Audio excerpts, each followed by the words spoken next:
Young Frankenstein. Lightning in a bottle twice over. Mel Brooks and Gene Wilder turn a gothic grave robber into a perfect parody. They dug up the original 1931 lab gear, stitched it into a new monster, and somehow made black and white the boldest choice of 1974. Gene Hackman drops in as a blind hermit. Marty Feldman moves his hump when no one's looking, and the director's Wolf Howl sneaks onto the soundtrack. Here are 20 uncanny facts about Young Frankenstein. The punchline? Prestige horror meets vaudeville. This isn't just a spoof, it's a resurrection with rim shots. Number 1. The art of authenticity. Before they started filming, Mel Brooks made an electrifying discovery, quite literally.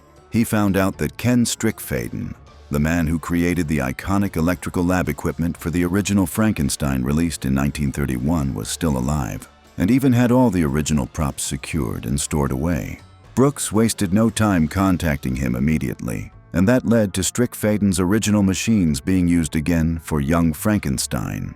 This not only gave the film a genuine 1930s horror feel, but also finally earned Strickfaden the credit he was denied decades earlier. It was cinematic justice in all its right ways. Number 2. The birth of the mad idea. The idea for Young Frankenstein didn't come from a studio brainstorm or Hollywood executive. It came from a casual chat between Gene Wilder and Mel Brooks during the filming of Blazing Saddles. The punchline was simple. A descendant of Dr. Frankenstein tries to bring back his family legacy to prove they weren't as insane as they were portrayed. It was an immediate catch for Brooks, and the joke between the two geniuses quickly turned into a black and white masterpiece. It was one of the most brilliant parodies with both wit and humor. Number 3. Double Trouble in 1974. They loved the idea so much that they immediately jumped to Young Frankenstein right after Blazing Saddles wrapped up. The back-to-back productions were a true test of their stamina and creativity, especially when both films became critical and commercial hits. Brooks proved he could satirize both westerns and horror classics with the same genius, while Wilder cemented his status as one of Hollywood's most versatile comedy talents. Few filmmakers have ever had a year as legendary as that. Number 4. The writer behind it all. Most fans remember Gene Wilder for his wild hair, nervous grin, and unforgettable acting. But Young Frankenstein revealed another side of him, the one where he picks the pen instead of standing in front of the camera. Wilder co-wrote the screenplay with Mel Brooks in a seamless collaboration where his emotional instincts met Brooks' outrageous humor and led to a mind-blowing success. When he stepped back from acting in the late 90s for good, Wilder continued penning down novels and screenplays, and his creative spark kept proving itself through his shifting forms of art. Number 5. The Laughing Monster. Cloris Leachman once revealed that the person who found Young Frankenstein funniest was Gene Wilder himself. During filming, Wilder would often burst into uncontrollable laughter mid-scene, particularly at the absurd improvisations from his co-stars. His giggle fits got so bad that some scenes reportedly took up to 15 takes to complete. Mel Brooks adapted to this strange situation by learning to take the close-ups before the actor inevitably loses it. Number 6. A battle of black and white. When Brooks first pitched Young Frankenstein, Columbia Pictures agreed to produce it, until he revealed his bold plan to shoot in black and white. Executives feared that audiences wouldn't want to spend money to see a retro movie in the 1970s. Brooks was adamant about his idea and threatened to take it elsewhere, and he actually did. Moving to 20th Century Fox turned out to be a choice that paid off. Today, the monochrome look stands as one of the film's defining features, showcasing the eerie beauty of the 1930s horror classics. Number 7. When Madmen Collide. Have you seen a comedy genius ever lose their tempers? While working on the script, Mel Brooks erupted in frustration during a heated argument. He slammed the door behind him and left, but called Wilder's phone soon after. Wilder heard a strange man warning him about having crazy people inside the house, which was Brooks' quirky way of apologizing. Wilder burst out laughing and the tension vanished, paving the way for their lifelong creative partnership. Number 8. From monster cut to masterpiece. The first cut of Young Frankenstein was nearly twice as long as the final version, and painfully unfunny. Mel Brooks and Gene Wilder were horrified, fearing they had made a flop. But instead of giving up, They dove into the editing room and began trimming ruthlessly. Joke by joke and scene by scene, the film took shape. Brooks later said that Young Frankenstein was made in the editing room. Number 9. The Eyes Have It. Marty Feldman's unforgettable portrayal of Igor became a highlight of Young Frankenstein. His enormous, bulging eyes gave him a mischievously eerie look, but they weren't special effects. Feldman had suffered from Graves' disease as a child, so the protrusion was actually the result of a corrective surgery gone wrong. Instead of hiding it, he used it to his advantage. His natural expressions, when coupled with perfect timing, made Igor one of cinema's most beloved sidekicks. Number 10. The Man with the Monocle. When Kenneth Mars auditioned for Inspector Kemp, he arrived wearing a monocle over an eye patch. This was such a ridiculous sight that Mel Brooks burst out laughing. It won't be too far-fetched to say that his eccentric prop choice landed him the role. Mars brought the one-armed, one-eyed inspector to life and parodied every cliché from classic horror films perfectly.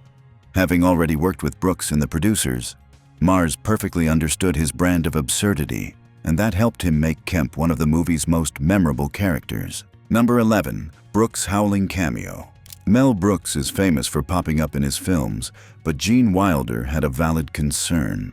Brooks' face was too recognizable, and his cameo could break the illusion.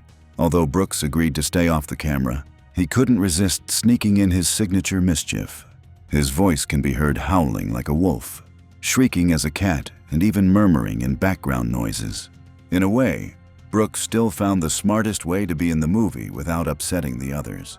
Number 12. A comic book doppelganger. In 2006, DC Comics introduced a character named Young Frankenstein, a hulking, undead superhero who joined the Teen Titans. Despite sharing the name, he has absolutely no connection to Mel Brooks' masterpiece. The comic book character wields brute strength and lightning powers rather than punchlines and parody.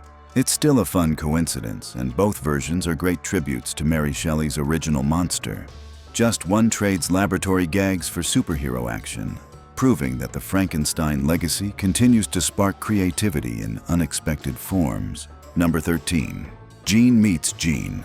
The casting of Gene Hackman as the blind hermit came about through sheer friendship and a bit of tennis.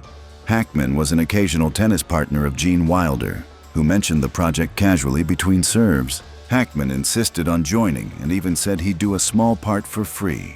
The result was one of the funniest cameos in film history, as Hackman's sweet yet oblivious hermit accidentally torments the monster. His deadpan performance became an instant classic. And yes, he really did play it for laughs and without any money. Number 14. The Mystery of Frau Blücher. Cloris Leachman's portrayal of the eerie Frau Blücher is unforgettable, but one running gag still confuses even herself. Brooks told her that Blücher sounded like the German word for glue, which explained why horses neighed in terror every time her name was mentioned. The only problem? The German word for glue is clever. To this day, Leachman never knew whether Brooks was pulling her leg or genuinely mistaken. Either way, the joke stuck, much like glue, and became one of the film's most iconic recurring gags. Number 15. Time travel or just Mel Brooks logic? Some sharp-eyed viewers noticed something odd. Frederick Frankenstein is said to be the grandson of the original Dr. Frankenstein, yet the film seems to take place in roughly the same era as the 1930s Universal horror films. Is it a continuity error? Possibly. But considering Brooks' style, it won't be surprising if it was intentional. The movie exists in its own twisted world, where lightning, madness, and slapsticks collide. For Brooks, logic was always secondary to laughter, and that's part of its timeless charm.